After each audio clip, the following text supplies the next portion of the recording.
Views and opinions expressed in this production are those of the individual and do not necessarily reflect the official policy or position of Shooters Nation or our sponsors. Information provided on this show is not a replacement for legal counsel or professional training. Listener and viewer discretion is advised. This is especially true on live shows.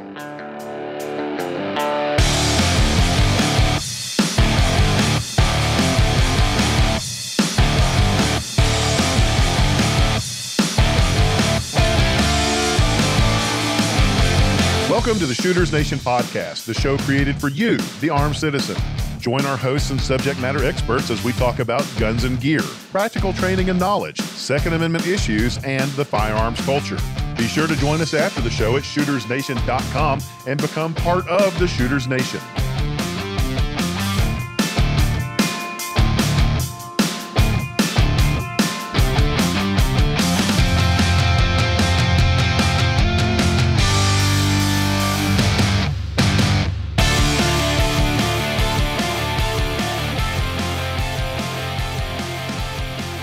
Hey everybody, welcome to the Halloween 2018 edition of the Shooters Nation podcast. I am your host, David Yancey, coming to you from our studios just outside of Nashville, Tennessee, and co-hosting with me tonight, as always, is Mark Lancaster of Squared Away Customs in New Hampshire. How's it going, Mark? It is going good. How about yourself? It's actually, as far as everybody listening knows, it's going just fantastic. They haven't heard the numerous like half starts and missed starts and retakes that we had to do to get Never this done right. this. We've never done this. Well, It's like we're new, completely new at this. So, oh my God. Well, yeah, that's amazing. It's like a catastrophe. I mean, I don't know. I thought Halloween 2018 edition, it ought to be scary. And the only scary thing is it seems like I've forgotten everything I knew about podcasting. So maybe we'll get a little bit better. Well, so joining us tonight is our good friend, Jordan Linscheid. Good evening, Jordan. How's it going, man? It's going great, David. I feel like for once I might not be the third wheel on this bicycle. What do you mean? I feel like, well, that would be a tricycle. I feel like I haven't messed up as badly as some other people may have. Yeah, so I don't know. Wait, well, hey, we've discussed this before, and you kind of self-volunteered that you were cursing the show when you would come on, that we would have technical difficulties and things like that. So I don't know. I think I've improved my record. Well, you have 50-50. Yeah. Like only 50% of the podcasts I've been on have resulted in crashes or power outages or lost recordings. So right. Well, I don't know. The other possible candidate is that I have switched from bourbon this evening, and I'm having an imperial stout. So I don't know if that is good or bad. Well, it remains to be seen, right? We'll have to kind of reassess this at the end of the episode and see if beer was the right thing or if I need to go back to bourbon. So, Mark, you had something delicious there. It looked like what were you pouring? Got a Kentucky bourbon barrel stout. Yeah. Anytime you mix, well, see maybe that's it, right? I could combine bourbon and beer together, and that would probably be a better choice. Oh, it's worth thinking about. Jordan, the last time we saw you on camera, it looked like you were drinking clear alcohol. So, as Ron Swanson would say, that's for rich women on diets. What are you drinking there? It wasn't even alcohol, was it? It was Costco's finest Kirkland brand drinking water. Yeah, but it's not too late for me to go back and edit this. Drink straight from the bottle. I don't want to be considered. Don't want to be doing product placement, so I of course poured it into my Walmart brand tumbler for consumption. We can always edit it. We can always make it sound like you're drinking something more manly than that, but that's all right. So, well, I know there's a little bit too much man of me for me to be ingesting carbs, so I'm sticking with a slightly healthier option. But Mark, certainly not rich and not yet a woman. Well, I met Jordan face to face this past week, actually, wasn't it? Well, it was the past week, or was it last week? When was it, Jordan? Week before? Boy, I'm the wrong person to ask. I think I'm still a little bit hungover from that trip. I believe it was last Friday. Yeah, I think you're right. Does that sound right to you? Yeah. It's kind of a whirlwind trip down to Georgia, and I was just really grateful that you and your family could come out and meet up at a little local tavern and quiet give me little a good place, wasn't it? It's just a break quiet my diet. Yeah, quiet, Yeah. quaint little place. I was just really glad I brought my ear protection along. Yeah, Mark, he had said, "Hey, we're gonna roll through the Nashville area. Would you like to meet up?" And I thought, dude, I will clear off my schedule and we'll find a way to do this. And I think, first of all, I conveyed the wrong amount of enthusiasm, and Jordan probably thought that he was inconveniencing me. And I was like, that's not it at all. It's just my life is generally a whirlwind. So we'll make this work. We'll make it happen. And I recommended a place that we like that's kind of close by. And every time that we've been there, been during daylight hours. And, it's a brew house, restaurant, whatever. It's got a good menu and comfortable environment, but it's always been kind of quiet and you could hear yourselves think. Completely, absolutely the opposite when we went there. And I think most of the conversation consisted of us yelling at each other and then following up with, huh?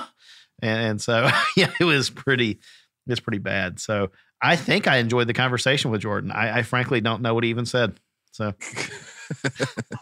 that always sucks. Well, in many ways, it was a great just prospect or great vision of the future of married life. That's right. Because there was lots of people yelling at each other and pretending to understand what the other was saying. And also, my thought was that you didn't realize how busy that restaurant was.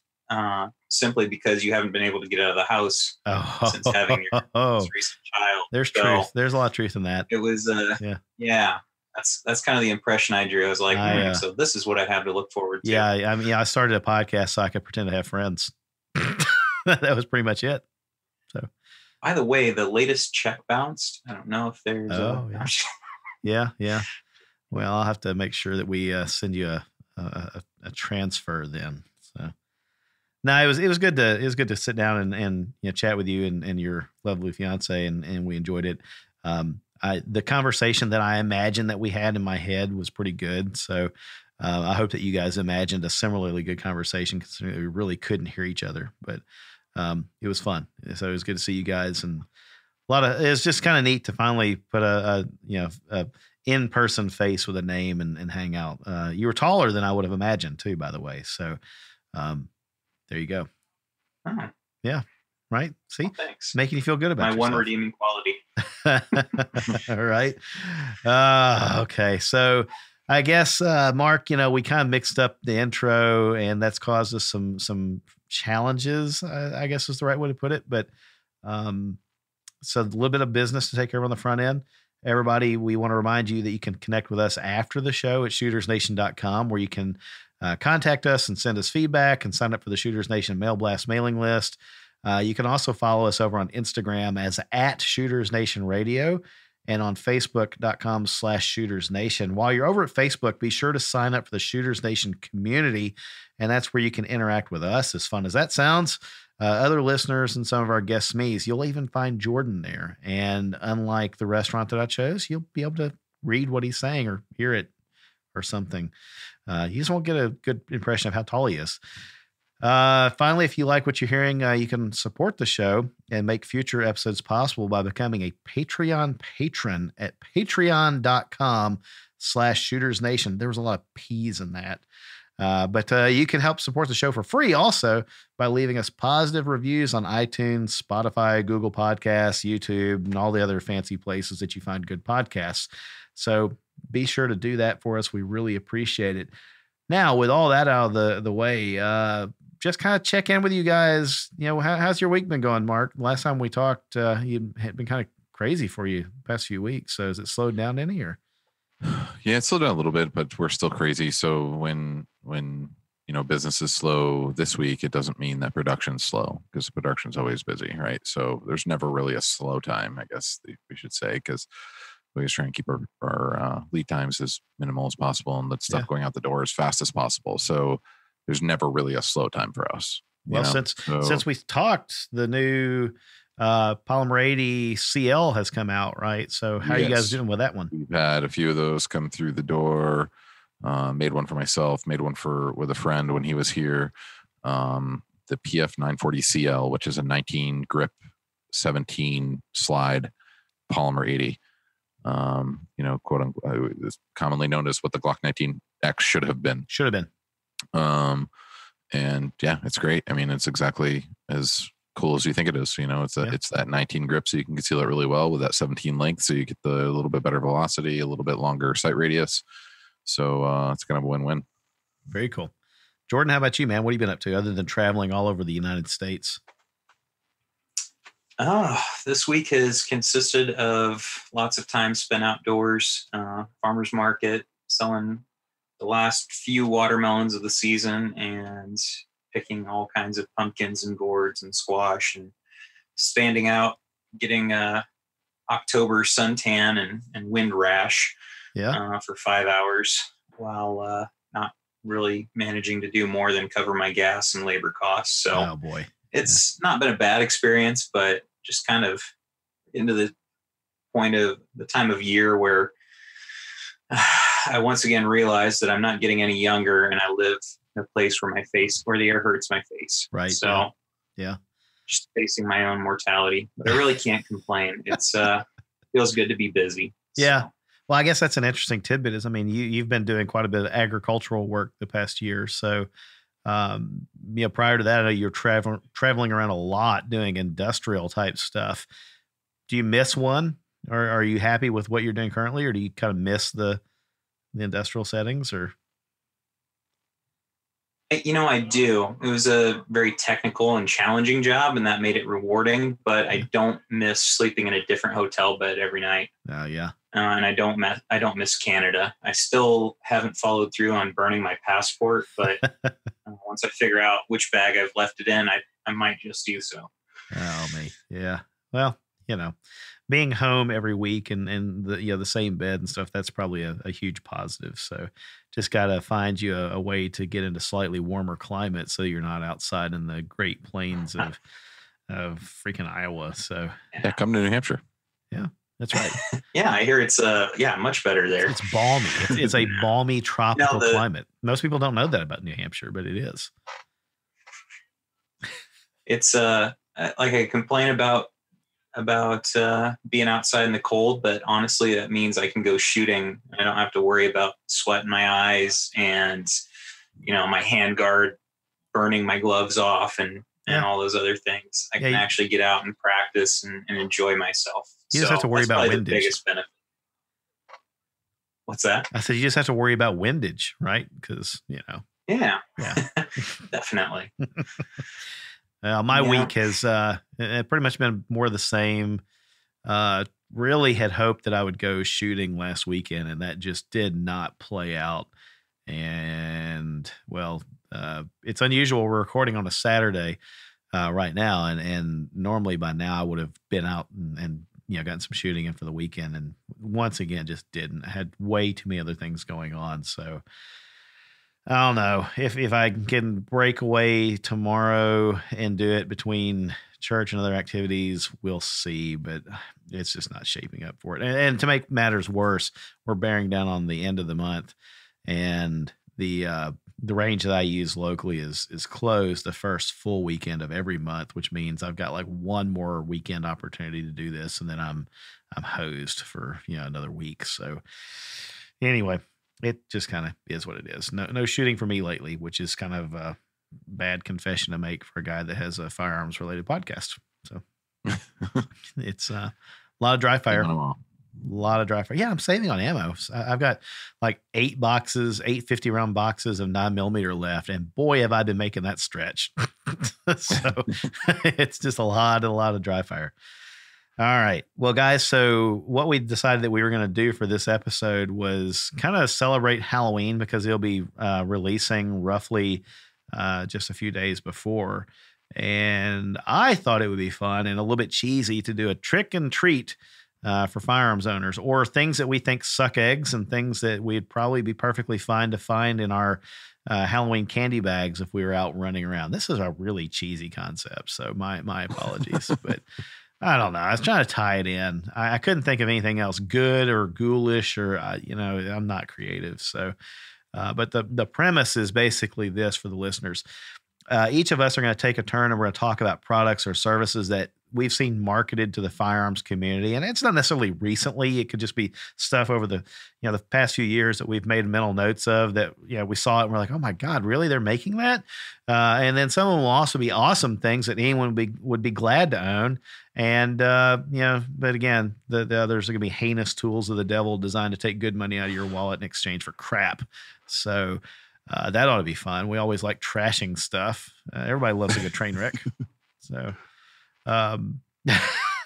I guess, Mark, what do you think? Do you want to go first, or should we let our guy Jordan take the first swing at something that would be probably in the crap pile of, the trick, if you will, of Halloween?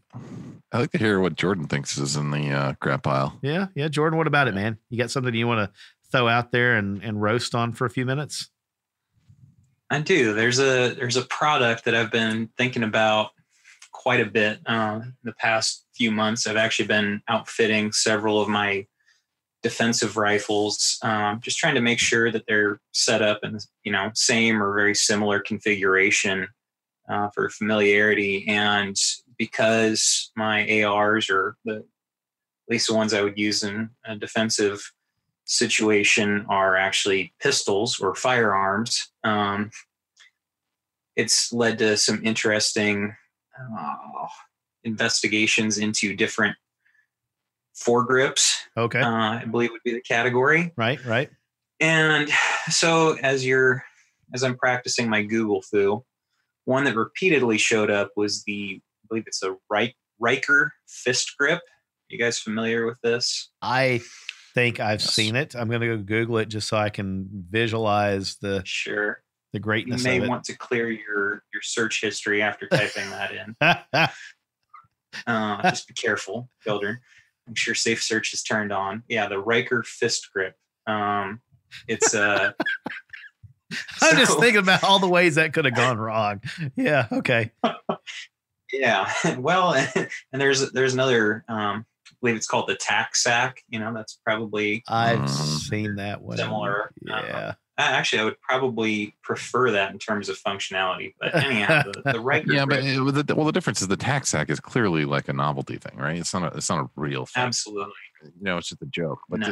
this Riker thing, man, they're all about this thing. They're serious about this. Like hard believers about this product. And I mean, I haven't tried it, so I can't really bust chops on it too much, I guess, right? But it just doesn't seem right to me. No, I'm looking at it. So Jordan, do you want to describe this thing for the listener? Sure. So this Riker grip is designed to, as many horrible accessories are, in some ways subvert or get around our silly federal firearms laws. And so instead of having a vertical foregrip on your AR pistol, which if it's under 26 inches of overall length would be illegal, they offer a product for $74.99 that you can attach to the left or right side of it's a Picatinny rail mounted grip that mounts at either the 3 or 9 o'clock position.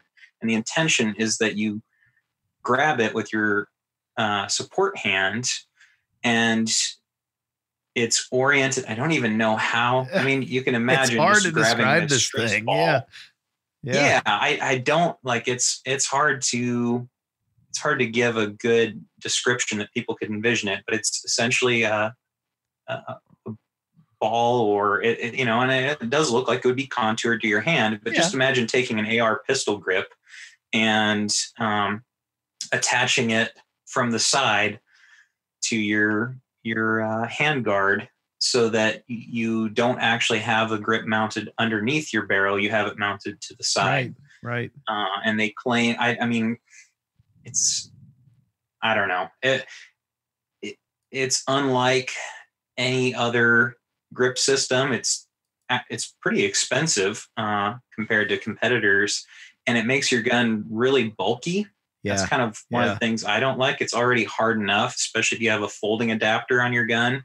It can be like, sure, you might reduce the length, but you're making it much wider. So especially if you're trying to keep it concealed in a backpack or, in a vehicle, just adding one more thing that increases the width of your gun by about 3 inches. It's just unwieldy. And I'm with Mark. I haven't actually tried this product out yet, but it also, here's the other thing I don't like about it. It keeps your hand from being able to activate any light or laser or any other attachments you might have on your rifle or your firearm, I should say. So I opted to go with some BCM. I believe it's the Mod 3 foregrip, which I don't know. Mark gave me a good deal. But I think they're right around the $20, $25 mark. They're very functional. Now, again, you couldn't use those on an AR pistol, and I've made sure that mine are safely within the range of legality. But on the pistols I do have, I just use a simple hand stop. There's, Strike Industries makes some. Quite a few companies now are making aluminum and polymer hand stops that are very functional, and you're not making any sacrifices like you would with this fist grip that just looks ungainly. I'm sitting here looking at the picture of this thing, and the first thing that I thought of was it looks like the handle grip that you would see, like one of the two grips you would see on a woodworking tool, like a router, right? Like a hand router. You would grab that thing on either side and kind of put it in your fist. Router handles. Handle. It's kind of looks like that. It looks like. Or, if you're really having a hard time visualizing it, it looks like one of the hair buns on the side of Princess Leia's head, right? And it's just stuck on the side of the forearm of the AR. And it's just kind of like out there dangling in the wind, and you grab it with your fist, or you make a fist around it and you hold it. Yeah, I agree. Definitely in the crap pile. I don't even care how the thing works. It looks so dumb that if somebody showed up at the range and I thought, I wonder how that thing works. First, I would like slap myself and not, try to get that thought out of my head. But I would probably pack up and leave, because I would assume that they're a terrible shot and they might, be new to guns. The strange thing is, a lot of fairly prominent write-ups have happened about this thing. And are they saying it's good? From Firearms Blog, from Truth About Guns, from a bunch of fairly large publications are very happy with it. And yeah, I just I forget what it is, but I was reading something about it. It helps with muscle wear. Like you don't get tired as quick because of the angle of your hand or something. But man, I can't get over the thickness, right? It is huge. I don't like putting a flashlight on my gun that makes my gun, 3/4 of an inch wider. Snag on stuff or bang into your knee. 2.5 inches wider. Right. Stuff going through doors, non-dominant hand shooting. Like I just see lots of things that make this thing weird. Right. Yeah. I think that's the other thing too, is so I'll say that I can conceive of a situation where a shooter that had strength issues or, whatever, like something that would enable somebody who would normally not be able to run an AR or similar rifle to do so, especially if they had physical challenges. So I'm not going to make fun of it completely in that sense. I think that it does have a use case, but we spend so much time and effort on ARs trying to make them ambidextrous. In order to have this thing be ambidextrous, you'd have to have two of them. You'd have to have one on each side. And then from the front, your AR looked like a TIE fighter. So I just don't know that I could. And you really are going to have the Princess Leia buns going on. You really are. Yeah. I don't know. It's goofy. I don't know.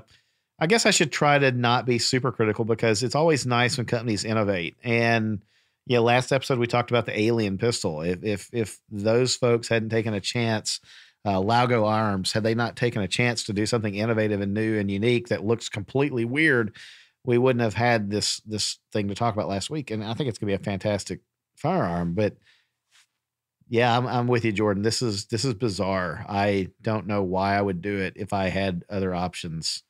So yeah, if somebody put this in my candy bag for Halloween, I'd egg their house. Absolutely. So here's another thing that I went to their website because I was curious about this, browsing through the frequently asked questions. Yeah. And they have one. Is it legal to put the Riker grip on an AR pistol? It says that they've requested an evaluation by the ATF. to determine whether it could be mounted on a pistol shorter than 26 inches in length. Yeah. Or whether it would make it an AOW.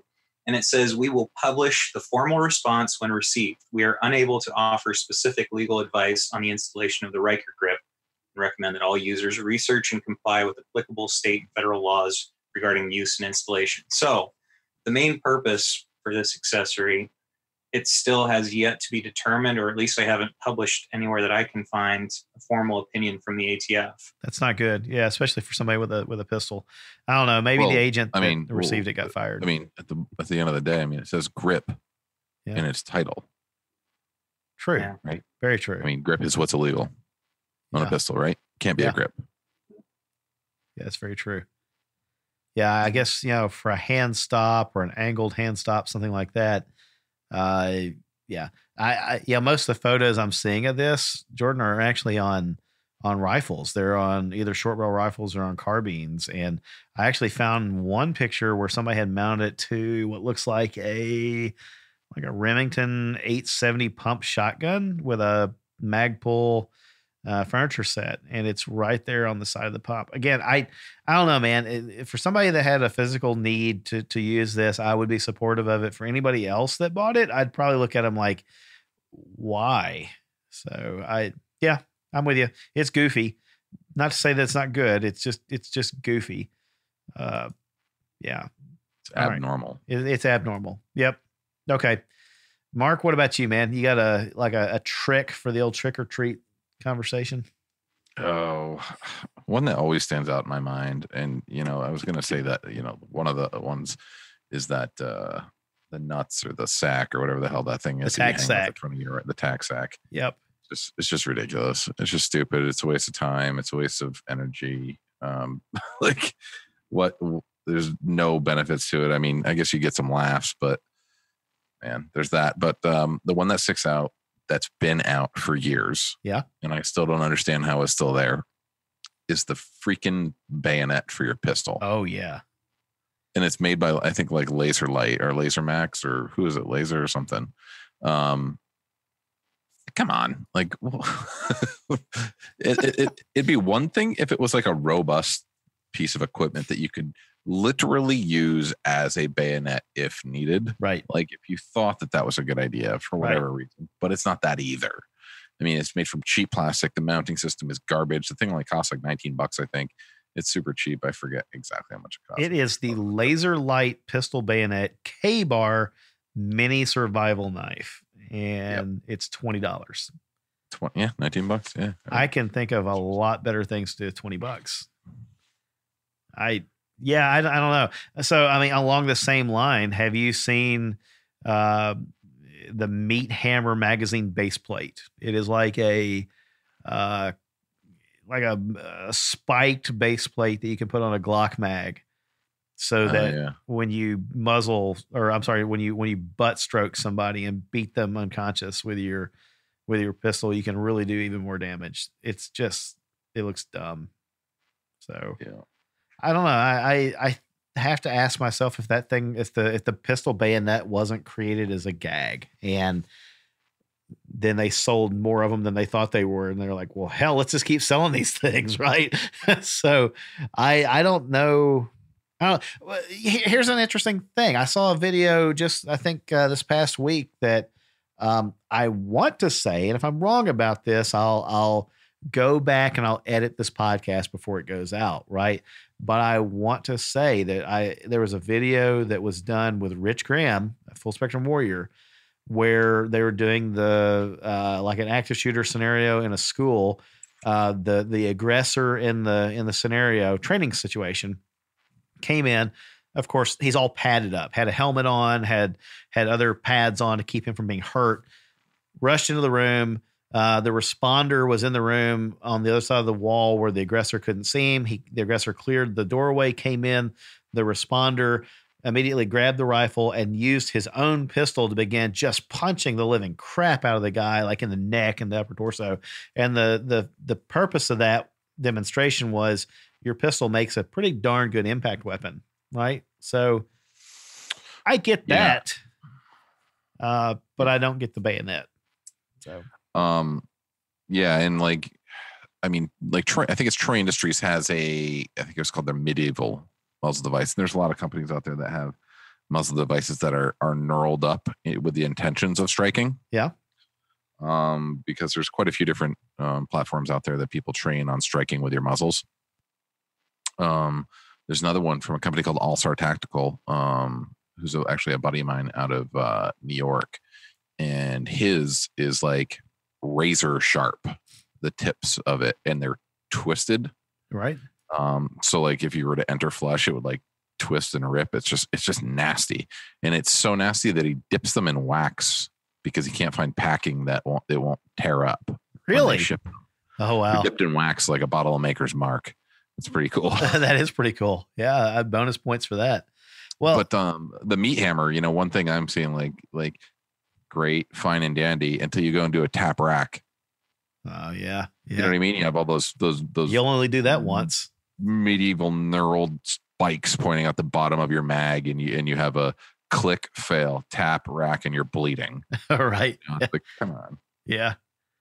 The other device that came to mind, and this one actually seems legit, is the Proofmark muzzle standoff device, the MSD. Have you seen that one? It's the it goes on the pick rail of the accessory rail of a Glock, and it's got a crenellated front, and it's made so that you could do a muzzle strike without shoving the gun out of battery, which is pretty useful. So, I think that maybe we've even talked about this on a previous episode, Mark, but the first thing that came to my mind when I saw this, while other people were going, "Oh, that's dumb," was Jared Reston and his story. That he was in contact distance fighting, and I think when you're fighting with somebody and you might be doing a muzzle strike, or somebody might be up against your gun, that would definitely allow your gun to stay in the fight with you, not be out of battery. So, there you go. It's kind of something that I think about on somewhat of a regular basis when I see a new striker fire pistol hit the market. I'll grab it, I'll kick it slightly out of battery and pull the trigger and see if I get a click. Oh yeah. Not that it's a huge deal for me, because, a really quick solution to that is an X300. Yeah. You get a flashlight that sticks out just a little bit past your muzzle, and then there you go. But I'm waiting for somebody to design a striker system that doesn't completely just puke when it's a 16th of an inch out of battery. I mean, a Glock, if you just barely push the front, you get dead trigger. Useless, right? Yeah, don't try that at home with a round in the chamber, kids. But yeah, try it. Try it with an empty gun. It's pretty educational, especially if you think that most fights for your life, they say statistically, are conversation distance fights. They're hands on potentially. So. Rich even talked about that on the episode with us, that a lot of times a situation where a citizen has to defend themselves with a gun started off with a fist fight or some sort of other physical confrontation. So kind of interesting to see how that Yeah, I was actually, when you guys mentioned that, brought to mind the Michael Brown incident in Ferguson, Missouri from a few years ago. If you remember, the police officer in that case, I believe, had a SIG, double action, single action pistol. And because of, how his gun was great. I mean, yeah, there was a struggle, even though he was in a vehicle, his gun was knocked out of battery, and had that been a striker fired gun, he would have, without extreme training and skill and practice, probably not been able to get his gun back into battery with one hand. That's can be difficult in normal circumstances, let alone when someone's fighting to get control of your weapon away from you and you need your left hand to, try and block them. Yeah.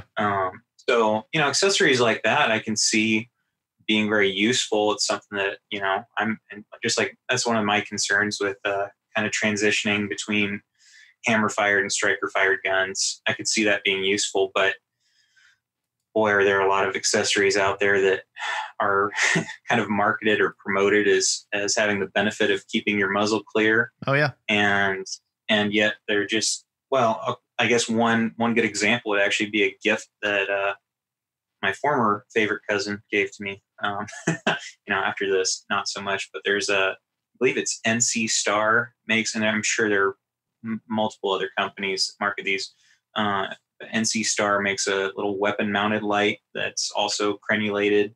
around the lens. I believe it's something like 80 or 90 lumens, and you have to push, it's a locked on and off system. You have to push it from one side to activate it and one to deactivate. Crappy little pistol, but just the very idea that you could use that, considering it's mounted, just the cheapness of the mount and how it's mounted to, presumably, like, that whole system is only as strong as the weakest link. Sure, right. Which is probably the Chinesium screw, or perhaps Wait, did you just call it Chinesium? Is that what you said? Yeah, it's a catch-all term for. There goes a part of our listening segment right there, audience. That one's gone now. So, yeah, the listeners from Chinesia. So, yeah. Oh my gosh. Yeah. That's. Well, it's interesting. So again, empty muzzle, or I'm sorry, empty chamber.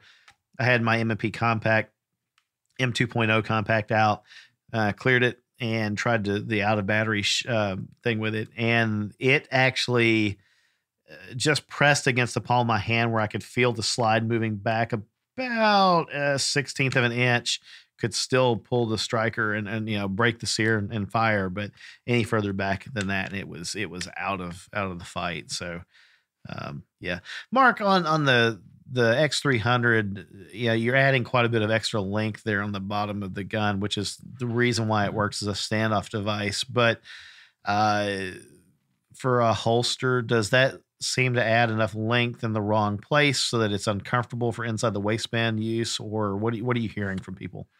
Yeah, I mean, it definitely adds length. It definitely adds discomfort. But depending on the gun, not a lot of length. On my Glock 17, it doesn't add as much as obviously on your Glock 19. And surprisingly enough, I mean, we sell quite a few of them for Glock 34s. Oh, really? Yeah. Okay. And, a Glock 34 is about the same length as a Surefire X300U. And honestly, I mean, yeah, it does add discomfort. It does add length. But it's one of those things, the juice is worth the squeeze. Yeah. You get that proven system being the light, the Surefire X Series light, and you get all those lumens. You get a rock solid mounting platform.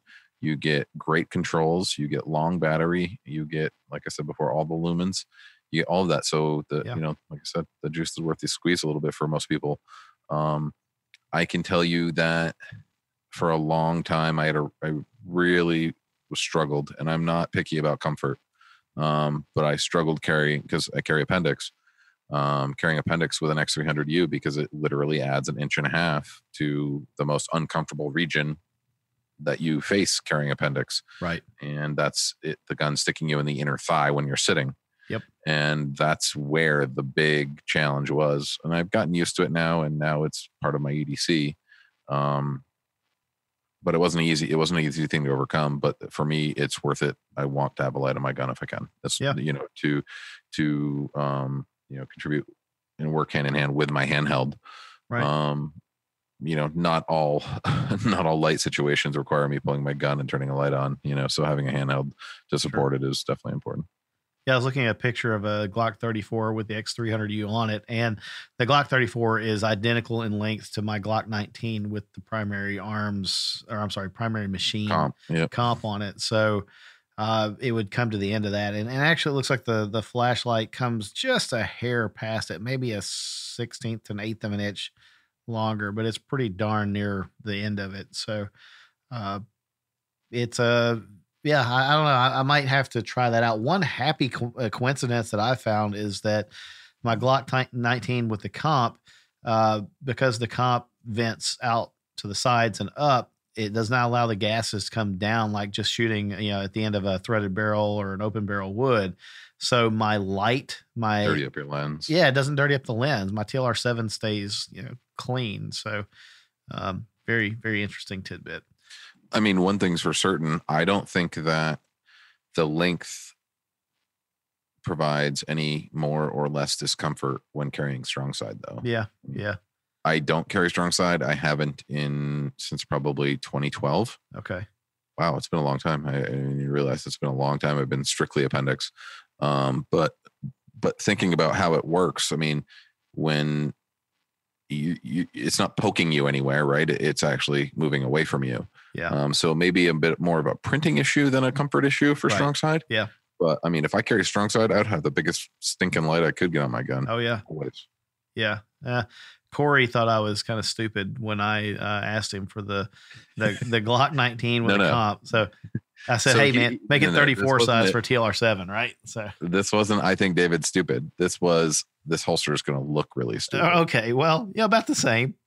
Because aesthetically, it's just odd to have a muzzle sticking out 1.5 inches past the light. Did you see the holster before he shipped it? Oh, I sure did. Did you? So what did you think? Did you know who it was? Did you know who it was for when you saw it? Oh, absolutely. Oh no, he made sure to brandish it every single time I walk past him. Being like, look at this thing. This is like the ugliest holster ever made. I'm like, no, I absolutely agree, and I would not have done it myself. But it's a big boy, and he knows what he wants. I've just got a lot of TLR7s, man. I wasn't going to go buy another light, but when I told him what I wanted, he goes, "You realize this is going to look dumb, right?" I said, "Yeah, probably will, but I'm not going to go buy another light." So, bless him for taking pride in what he wants to ship up the door looking good. Oh, yeah. Aesthetically for him, that does not look good. So, no, I think it went all over him. He wasn't happy about it at all. That's funny. Honestly, it reminds me because Corey did send some pictures. I did manage to get a picture of your holster, and I'm surprised it's not on the internet.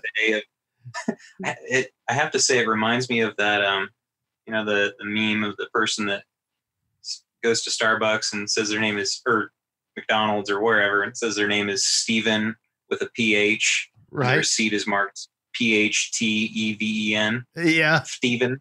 And then there's the little dog with the massive overbite. That's kind of what that holster reminds me of. Overbite dog, yes. It does look like that little overbite dog. Yeah. Yeah. It kind of does I'm sure look it's that way. functional, but it certainly is lacking in aesthetics.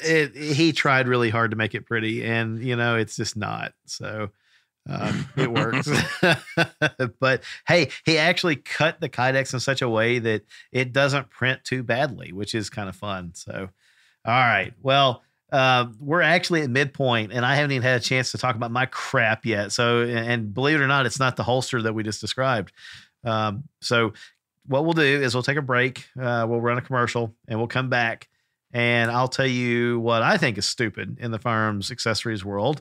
And then we'll probably try to go through and talk about at least one thing that we think is worth buying from the accessories portfolio. And I don't want to get too far into that because, Mark, we've already discussed we want to do a Black Friday type episode. So we'll save the good stuff. Yes. All right. Gentlemen, hang around. Everybody, stick with us. We'll be back here in just a few minutes. Hey, folks, David here. Did you know that there is more to the Shooters Nation than this podcast?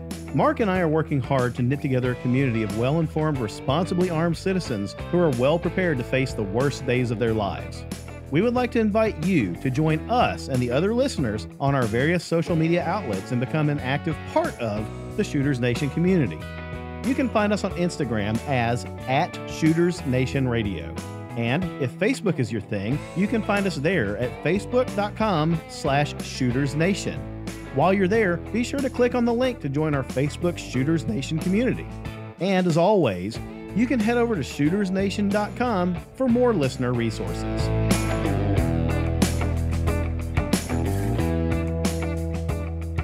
Hey everybody, welcome back to the Shooters Nation podcast. This episode brought to you by the Riker Fist Grip, because if you can't fist your AR-15, who the heck can?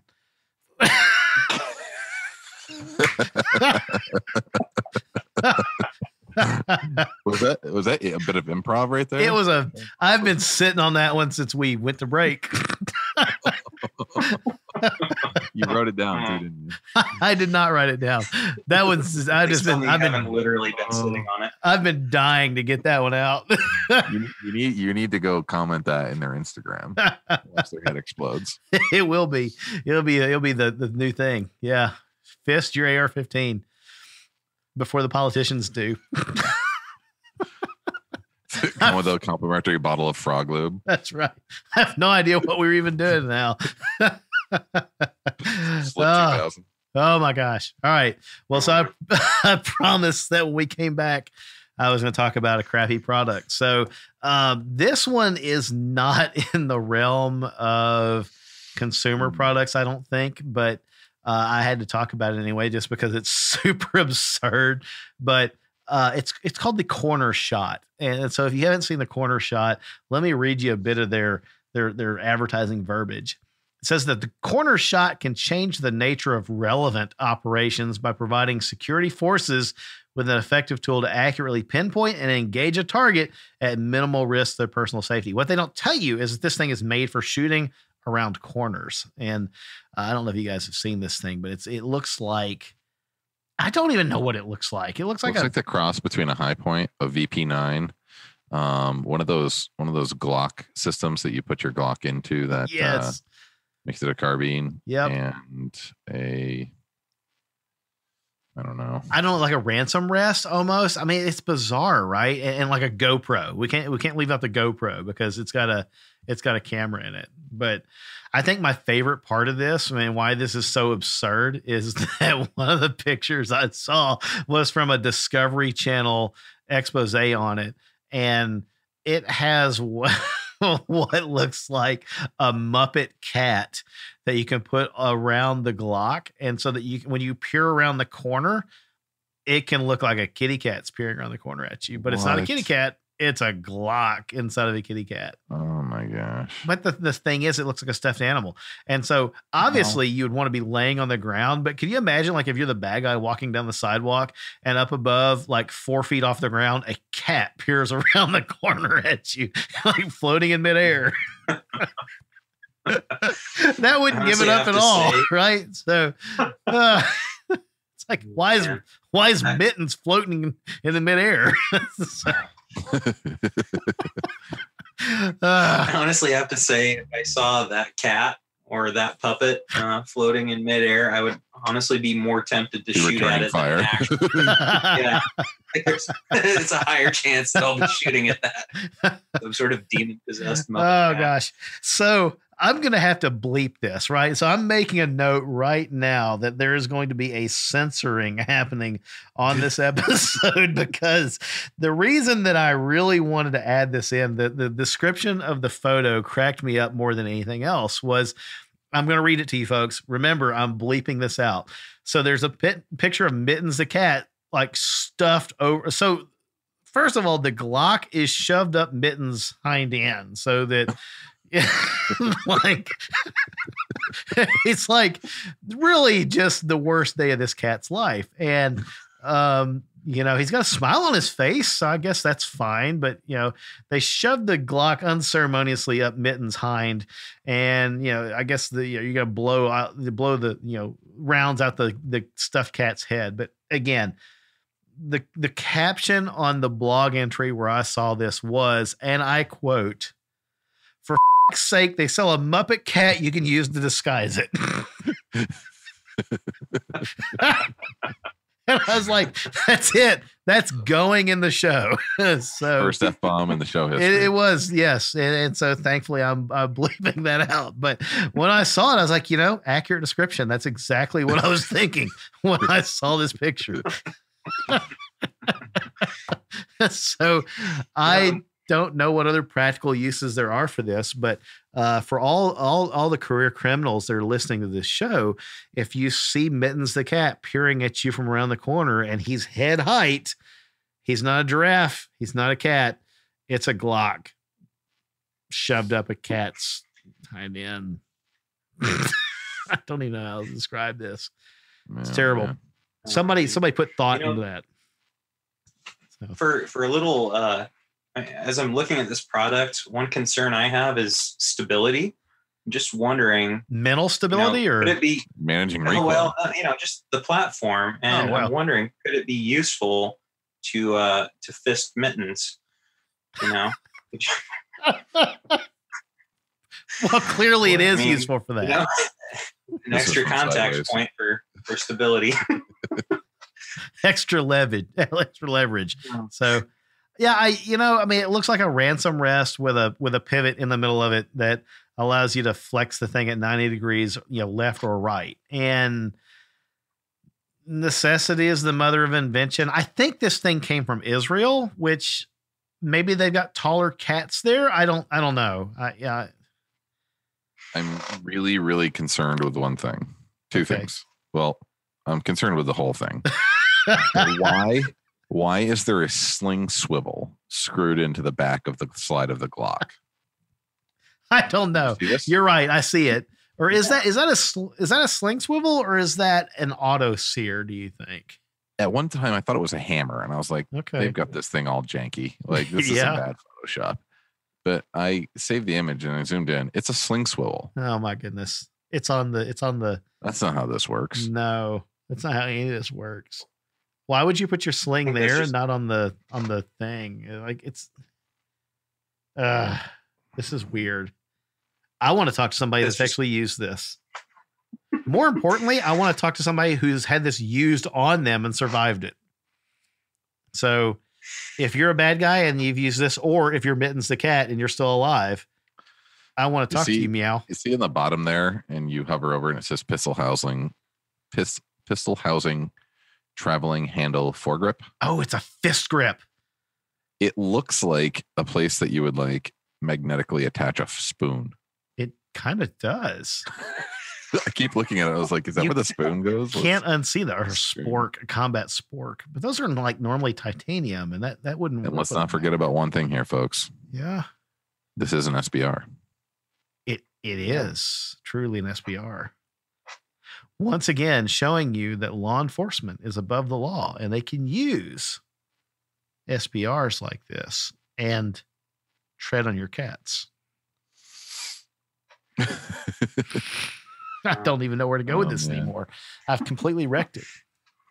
All right. So the only thing I can go ahead. I was going to say the only thing I can think of, the Germans actually had a modification for the STG-44 during the Second World War. That had a curved barrel and a little periscope mirror sight for shooting around corners. Yes. Perhaps if they had thought to disguise that barrel with a puppet cat or a dachshund, that Krumloff may have had the distinction of winning as many world wars as the 1911. Oh, wow. Completely went against the 1911 crowd. Unexpected turn of the show. Yeah. Yeah, I mean, so like, would you really disguise it as a cat, or would you describe it as a dachshund if you were a German soldier? So, right. I do remember the gun that you're talking about. It had the curved barrel. Wow. This is interesting. I don't know. I want to say that I've seen this in a terrible movie, and I can't remember what the movie was. So I don't know. It's interesting. I'm sure it has a place. It's just when I saw it, I was like, this is the most bizarre thing on the planet. So, you know what? I'm gonna throw in an extra one just because that one was so out there and so esoteric. I'm going to say that the other crappy firearm accessory of 2018, in my opinion, would be the battle-worn custom finish from anybody that does Cerakote. So that's going to ruffle some feathers. Yeah. Yeah. I mean, it's kind of like, I'm a fan of the most beautiful gun that I own is my Gen 3 Glock 19. That's got more metal showing than finish now because it's been loved, right? But when you take a brand new gun and you send it off to have it Cerakoted and they drag it along behind things on a dirt road or gravel road just to get it all banged up and battle worn and charge you for it, I think that's stupid. But there's a significant difference between battle wear and drag behind a truck wear. Yeah, that's true. Right. So yeah, drag behind the truck takes off the high points and it gives you on all sharpened edges and stuff like that, takes the finish off. But not that I've been to battle with my rifle, but one of my SBR has been spray painted multiple different colors, multiple different times. And the spray paint just doesn't hold up to wear. I mean, that's why people don't spray paint guns, right? Yeah. But what you get out of that is a legit battle wear, right? Well, so the places that I touch are worn off. But that's use wear, right? I mean, that's legitimate use wear. I call that a battle wear. Like, okay, yeah. I don't call it battle wear if the gun's been dragged behind a truck. Right. That's ridiculous. Right. Or, they take multiple layers of Cerakote and before it completely dries or whatever, they kind of knock some of it off and it wears through. And I admit that it looks cool. And you look at it and you go, wow, that looks cool. Until you realize that it didn't wear to get to that point. And unless you're just abusive to it, the finish, the coating is not going to wear any further past that. So what you've got is a gun that's always going to look like that. And that's just kind of like cheating, in my opinion. I don't know. I think that it looks cool, but at the same time, I wish people would just come by it honestly by going out and shooting their stupid gun. Use your gun. Yeah, use your gun. The AR with the multiple layers of spray paint on it. It looks like that. And the great thing, it's kind of like, when we had Brad on here and we're talking about the perpetual whiskey bottle, right? Where you kind of like, you're constantly adding remnants of other bottles into it and it'll never taste the same way twice, right? A real legitimate battle or use worn rifle will not look the same way, a week, 2 weeks, a month, a year from now. And so I think that's cool. But if you Cerakote it and it looks the same way today as it does next year, I'm going to look at you like, okay, well, that's, it's like going to the Buckle and paying, $120 for a pair of jeans that somebody else wore holes in for you. It's just kind of dishonest and dumb. Yeah. Well, and honestly, I would say just the reason I don't like the aesthetics or find many battle worn finishes to be aesthetically pleasing is because like Cerakote is very durable, but it absolutely will wear if you actually use the gun.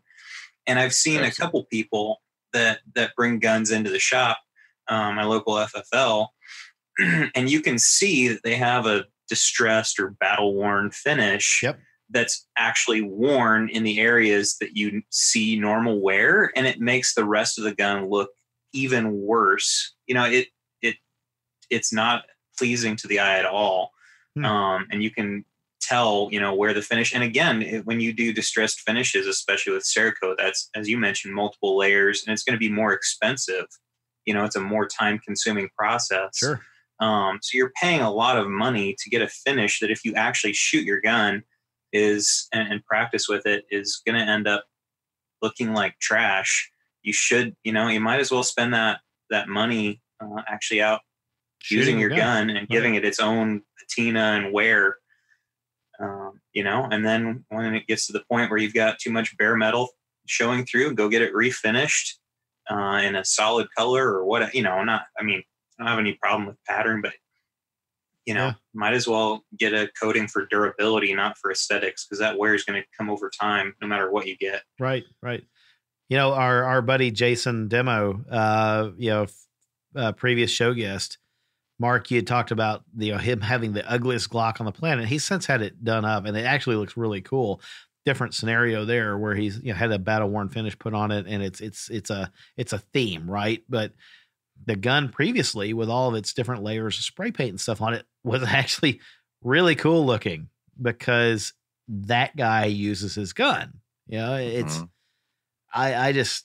Rich Graham's gun, same way. Yeah. And we commented on that in his show. And then Demo probably got the spray paint techniques from Rich. Right. Because Rich has been doing it, since who knows, a long time. Probably since the SEAL teams, right? Yeah, probably. Yeah. But I know his Instagram. If you go back to the early days of his Instagram, him spray painting his guns out in the backyard. Yeah. And people are like, oh my gosh, can't believe you do that.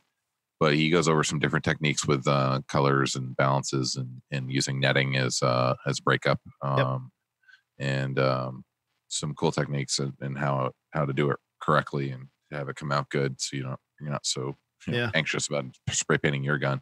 But yeah, there's some pictures of Rich's, that old 226 as we talked about. And I don't know that I've ever seen a pistol as battle worn as that stinking thing is. Right. Man. Legit use wear.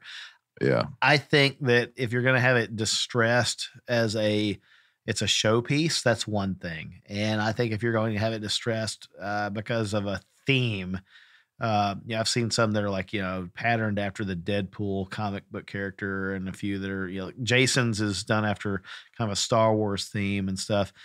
That's pretty slick. And even more credit or kudos to Jason, because I know that he still runs that gun, even though he's had a lot of money put into it to make it look, like a theme. But the guys that get it distressed just so they can carry it, and they don't take classes, they don't shoot it very much, and it's just battle worn, I feel like it's just kind of a poser thing. And well, the thing about it is a lot of them, they don't even carry them. Yeah. Because, and I hear about that I have this, but I don't want to carry it because I don't want to get the finish messed up. It's like, will your holster wear my finish? Like, I mean, it's just two materials rubbing on each other. Yeah. Over time, if you draw enough, it's going to wear any finish. Right. Right. And it's going to look good. Just what happens. Right. It's going to look good, but they don't think some so. Holsters wear better than others. And I think that ours wear pretty dang good. But man, oh man, if you're going to use it, it's going to wear. It's just the nature of the beast. At the end of the day, it's a tool. It's not a jewel. Yep. And, use your gun. Yeah. It's like if I go buy a hammer at Home Depot, I'm not going to buy one under my criteria is not, well, if I use this to pound nails into wood, is it going to look rough later? Is it going to show wear? Mm-hmm. Of course it freaking is, but yeah. All right. All right. So guys, we've talked about the garbage that we've seen out there in the firearms world. That's kind of, the trick of trick or treating. So let's There's continue. Oh, is there really? You want to go? Is there another one you want to go to before we go do the treat? You had it in there, right? I guess maybe. Which one do we want to talk about? Second one. Oh yeah. Well, I think I promised that's yours. You can do that one. Okay. I'll do it. Okay, here it goes. Wait, conceal. I feel like we should do a drum roll. The full conceal. Yes. I don't understand it. I don't like the idea of it. I think it's gimmicky, and I think it's going to get people killed in the streets. Yeah. I think that,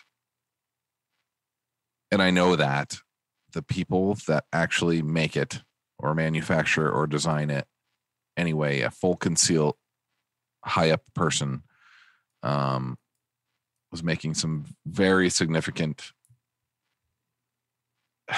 comments that led me to believe that he's not a gun guy at all. He just found a gimmick or found a niche in the gun market that made him some money. I can see that. And, realistically, when we talk about this, it's worse than people that don't carry one in the chamber. So you have your gun, it's folded, you unfold it, then have to rack it. So it's an additional step to even racking your slide. Right. So I guess it's good. We should talk about, so for anybody that's not seen this before, we're talking about the full conceal M3D 9mm folding Glock 19.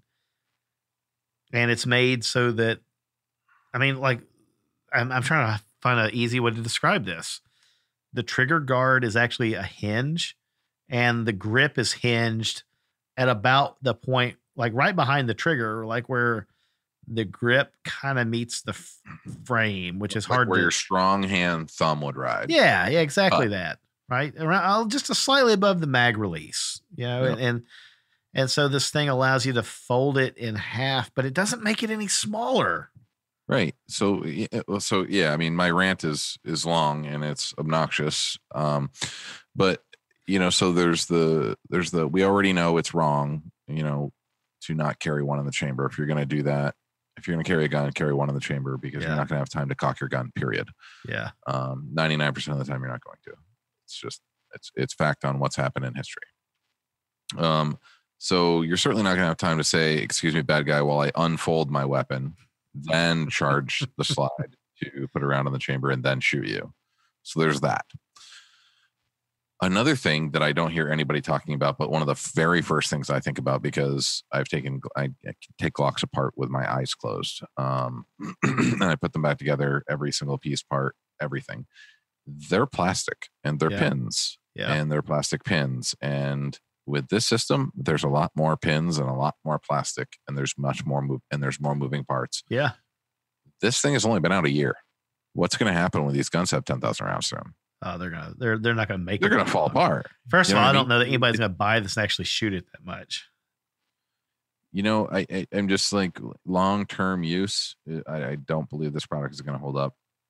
Yeah. And I have asked a few people working for, selling, and dealing with these things, give me a realistic purpose for this weapon. Right. And I don't get one ever. No. I've gotten them. They've responded to me, but I've debunked their theory quickly. Right. Well, it's smaller. Well, how is it smaller? It's not. It's just a different shape. Right. It's not any smaller. It's actually more bulky when you fold it. It looks like I don't understand.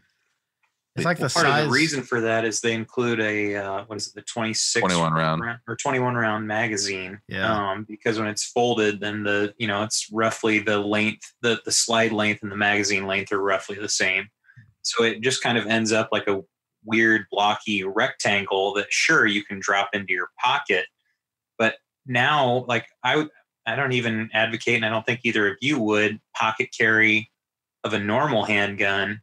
Unless it can't be avoided for some reason, or, especially as a primary weapon. And then as Mark has pointed out, there's added complexity. I will say there, in its defense, from what Mark said, they do actually say you can chamber around and carry it. And they claim that it's safe to carry with a round in the chamber in the folded position, that it can't be fired that way. But that makes me incredibly nervous, especially when the barrel is pointing straight up in your pocket, presumably, and you've got no guard over the trigger. I don't know what the trigger does. It looks like the trigger maybe folds also, which is just bizarre. This is an answer in search of a question, right? I don't, unless the question was a bet. Like two drunk guys got together and said, I bet you can't make a Glock that folds in half. And the other guy said, watch me. Right. And they were probably sitting at the table next to us the other night, Jordan. Honestly, the first time I saw it, it was like on the gram, on Instagram. Yeah. And I was like, what a joke. I literally thought it was a joke. Yeah. Right. I thought it was like a one-off thing. I didn't realize it was a company. I didn't realize this is something that somebody is trying to market. These stupid things are like $1,000. Yeah. If you have your own Glock and you send it in to them to convert $500, which is roughly or more than another Glock. Yeah, exactly. I don't even understand it. The whole thing is dumb. I saw, and I'm really hoping that it was a joke, but I saw an extraordinarily reputable, well-known figure in the high-end custom 1911 community the other day. I had posted on social media a picture of him holding one of these. Uh-huh. And, the joke, I hope was a joke, was that he approved of it. And the only reason I can think that he probably approved of it is because this is the only way you can make a Glock more unreliable than a 1911. Zing. I like the way you think, Mr. Right? Nancy. So this thing is, I don't even understand it. I would understand it more if it had a Decepticon logo on the slide, because it looks like, as a kid of the 80s, I remember, this kind of looks like a boom box, but if I fold it 3 different ways, it's a robot. And this looks like, if I fold it 2 different ways, it looks like a piece of crap instead of a Glock. I don't know. This is yeah, good. I'm glad that we went out on this one, because why not go out on a low note? This thing is terrible. I tell you what, if you listen to the podcast and you own one of these and you think we're wrong, shootersnationradio@gmail.com. Email us and let us know. Why. I want to know why. I want to know why you disagree. I'll bring you on the show and I'll let you disagree with us, because I'm willing to be proven wrong about it. I just don't understand why you would use it. Right. And neither do you, Mark. It seems like a gimmick. It seems like just a novelty item to say you've got one. To me, I always look at it as the feature is that it folds. Yeah. Right. But what's the benefit? Right. That's where I'm stuck. I don't see a realistic benefit. I don't either, unless, I'm even like throw a bone out here and say, was it designed for like a survival scenario, like a survival rifle for a downed pilot behind enemy lines or something crazy like that. And why would you? This still doesn't look like anything that you would use for that. And it's no smaller than a normal pistol. So it's actually the same. You can't take an item and cut it in half and hinge it and make it smaller. That's not how physics works, right? This is not the TARDIS. It's not like bigger once you fold it or smaller. This is just dumb. It's changing shape. You've changed the shape size. Of it. Right. Yeah. Frankly, it gets bigger because the magazine's longer. Yeah. Yeah. Come on the show and tell us why we're wrong. I'll put you on. We will put you on as a guest on the show, and you can tell us why we're wrong about it. Glad to do it. I don't know. I think the whole thing's dumb. And if the manufacturers of the thing want to come on the show and tell us why we're wrong about it, I'll make that happen too. I just don't understand. Maybe they can walk us through why this makes sense. They couldn't when I spoke with them. Could they not? Yeah. Okay. Well, there's no danger of that happening then. So, all right. Let's see. Where are we at? Golly, man, we're like kind of bearing down on the end of what I would have thought would have been the episode. So we'll go just a hair longer.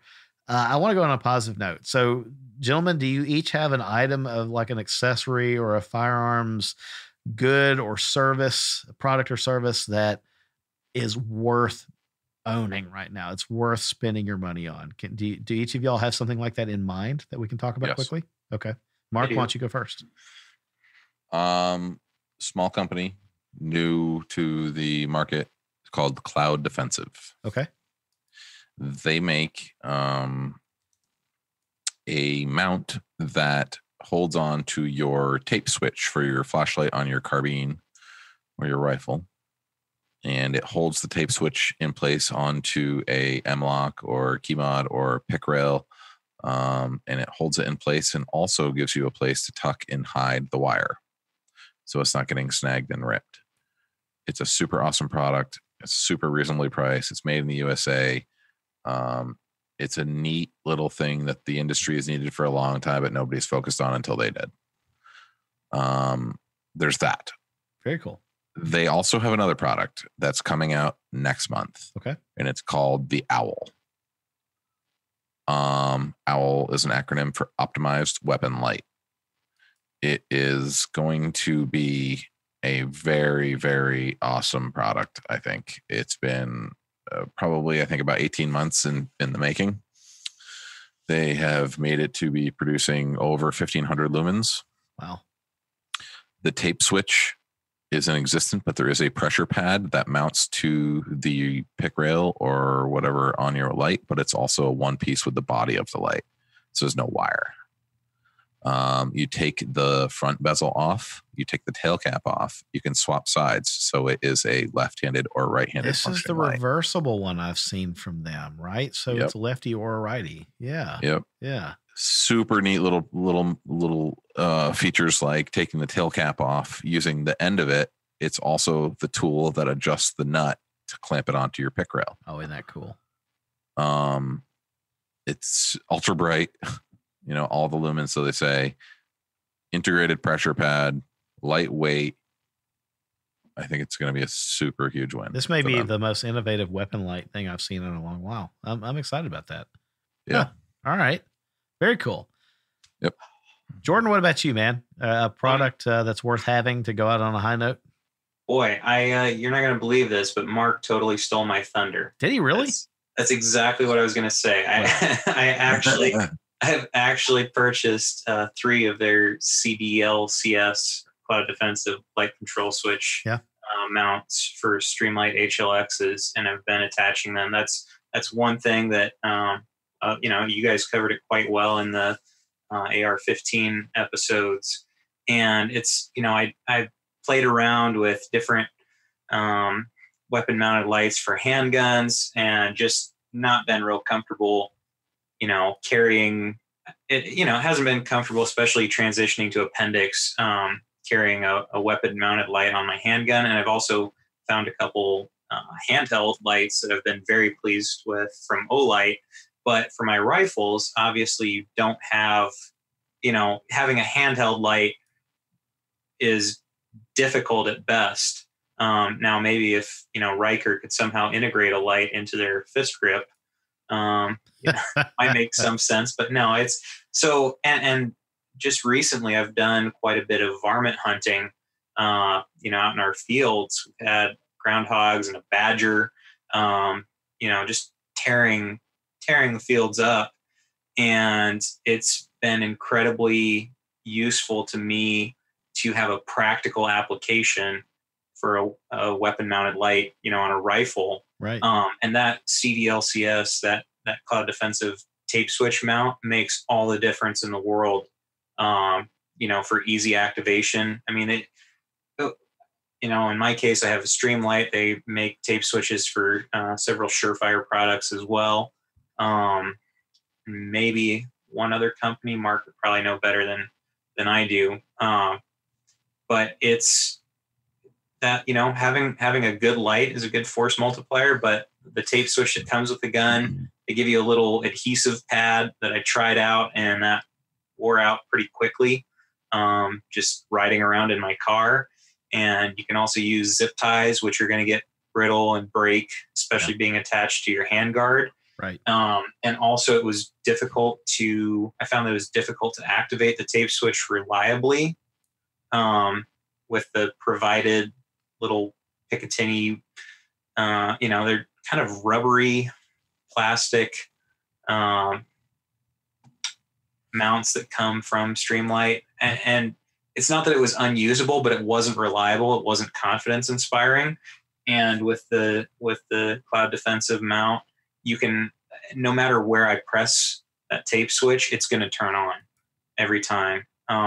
So yeah, I was kicking myself when Mark said cloud defensive. I'm like, oh, it's a pretty ingenious little device, and it's not a whole lot of metal, but it solves a problem, and it's the cord management and a mount for the pressure plate. So cord management's huge because those freaking things flop around and then they get caught and they're ripping your button off. Yeah, snag on everything. Or they wiggle around so much they break and then they don't function properly. Yeah. Yeah, no, I think that's worth mentioning twice. So it's interesting that both of you guys did that, and that was clearly very unrehearsed. So, yeah, I mean, the listener should take something from that. If two guys say this is good to go, two guys that shoot a lot and are constantly testing out and vetting their gear, there you go. So mine is slightly on the higher end of the spectrum, and I've mentioned this once in the past, but if you really like your trick-or-treaters, get them a Toyota Mantis. 4R. What's that? Toyota 4R. 400. Nah, man. I've that's a whole nother ball of frustration for me this past week. So yeah, but I love my 400. It's everything else I'm doing to it right now. It just seems like the universe has conspired against me to make sure that I didn't do truck related things this weekend. Now I was gonna say the Mantis X. So you guys have seen that before. It's the firearms training device that uses like pitch and yaw sensors and some other kinetic sensors. You strap it onto a pick rail or onto the Glock rail on your Glock and tether it by Bluetooth to your smartphone or your smart tablet, and it allows you to see like in a diagnostic format. How are you doing? Are you jerking the trigger? Are you wobbling the gun as you try to get on target? And it gives you good feedback, not only, if you are doing those things, but to what degree and what can you do to fix it. It also seems like it's got some social media built into it. And you can compare yourself to other people on the internet. So if you're like me and you like competition, that's kind of a fun thing. But that little dude clocks in at about $150. And when I first did it, had some free Amazon money, and I think it actually cost me about $75 cash out of pocket. Everything else was like return credit where we'd send some stuff back. Right. So, it, in my mind, I wasn't spending $150. I was spending I was spending $75. So it was like a half off deal, but knowing what I know now and having used it for a while, I would spend full price on it again tomorrow. It's just pretty trick. I like it. The difference between it and dry fire without it, you pick a spot on a wall or you pick a target zone or whatever, and you manipulate the trigger and you're watching the sights and Yeah, you're like, oh, okay, well, I did well. With this on there, you do exactly the same thing, and it goes, not so fast, champ. You didn't do well. You had a little bit too much finger on the trigger. You pulled to the left, whatever, and it makes you stop and slow down and think about what you're doing so that dry fire means something, and it's not just, pulling the trigger and hearing it go click. So that's my plug for a useful device that I think everybody really ought to own if you're interested in making your shooting better. So absolutely. There you go. All right. So I guess we're to the point of the show where we start talking about how folks can connect with everybody afterwards. And Mark, how about you, man? How do folks connect? Here's a new one. Yeah. Oh, wait, what? New? Instagram. You got at squared away customs, _away _customs. Yeah. Check out my Instagram. Yeah. Gonna do it. All right. Yeah. Also, squared away. Check us out there, and then you can email. Yeah. Very cool. All right. So folks, do that. Be sure to use the Shooters Nation discount code. If you're over at squaredawaycustoms.com, save yourself a little bit of money. Don't forget, they do more than holsters. They are also a Polymer 80 stocking dealer, and you guys have got other stuff too. So folks should head over and check it out. Absolutely. Jordan, what about you, man? How do people connect with you after the show if they want to learn more about getting windburn on the open tundra of Iowa? You can find me on Instagram, Facebook, or Grindr at Jordan Lynch. Wait, what? No. Instagram, Facebook. Left. Just check out the Shooters Nation Facebook page. You'll find me. You won't be able to spell my name. You'll have to look it up in the show. Chief product tester at the Riker Fist Grip. Yeah, that's right. It's rough. Very rough.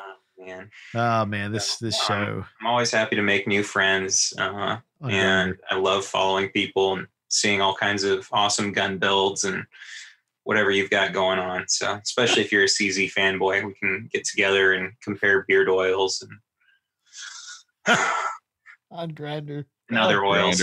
On Grindr. All right, everybody. Well, so how do you connect with Shooters Nation after the show? Sadly, we're not on Grindr. We leave that. They no longer want to. That's right. They no longer want to connect with us. Oh my gosh. Well, so special thanks to our patrons who directly support the show. I'm all flustered. I can't. What do I do after a guy says you can find me on Grindr on our show? I mean, I think I should have ended the recording right there, like technical difficulties, but. All right. If you want to support the show and that didn't completely turn you off, go to shootersnation.com, look for the donate button. Don't have to, but we always like it when you do. Kind of like Jordan, if you click on his profile on Grindr. We also want to hear from you on shootersnation.com. Look for the ideal link. Tell us who you really want us to interview, what subjects you want us to cover in the weeks ahead. We really want to know. And while you're there, be sure to sign up for that Mail Blast mailing list. That's where we talk about things that are coming up, live events, special promotions, etc.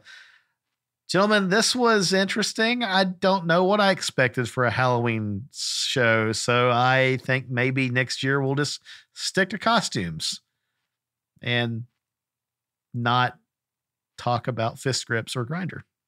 So I'm in if I can be the Kool-Aid man, David. Oh, gosh, I am not going to explain that inside joke to the guests. All right. That is terrible. Everybody, we hope that you enjoyed it. We hope that you have a safe week ahead. We will talk to you again soon. In the meantime, remember to swipe left on Grindr.